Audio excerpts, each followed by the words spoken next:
E puawai tonutia ngā tamariki o Ōtautahi nei I raro I te kaupapa o Te Puawaitanga. He kaupapa tēnei kia toha atu ki a rātou, ngā Pākihi Hauora Māori kaupapa, me hauora katoa ki te hara mai ki te tautoko te hāpuri te hauora o te hāpuri. I te mutuna wiki kwahipa, I whakanui katoa tia e te Puawaitanga ki Ōtautahi, tō rātou huringa tau rua tekau. He Ratonga Hauora Māori tēnei, me ngā kaupapa hapori neke atu I te rua tekau.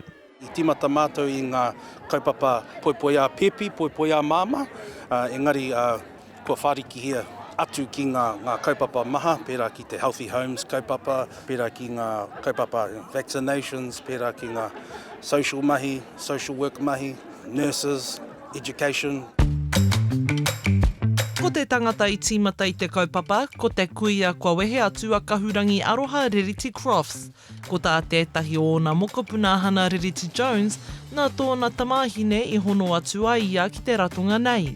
Instead of going with Planka, I decided to go with Te Puawaitanga. The first time I was introduced to the lady I had, we spoke about Taua, which was really nice because I had that connection, and she just did my well child visits and came to see Evie and I over that first few month period, and I think for my future children I'll definitely use the service again. Taua was such, a key important role in there, just coming out, seeing everyone from back in the days as well, because us as well were brought up with it. We brought the whole whānau, and even Taua's two great moko, which she would have loved to see here amongst all the kids and all the people that have come to celebrate today.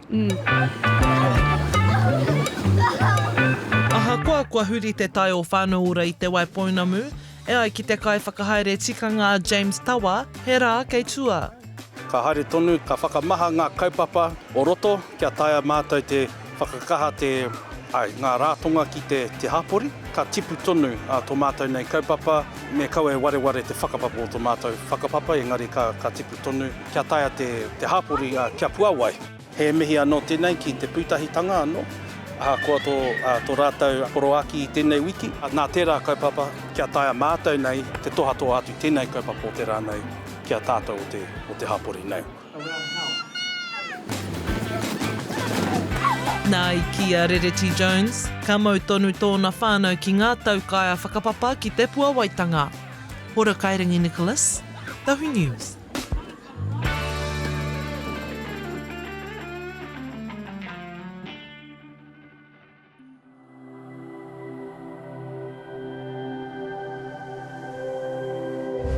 Ko te reo, te take.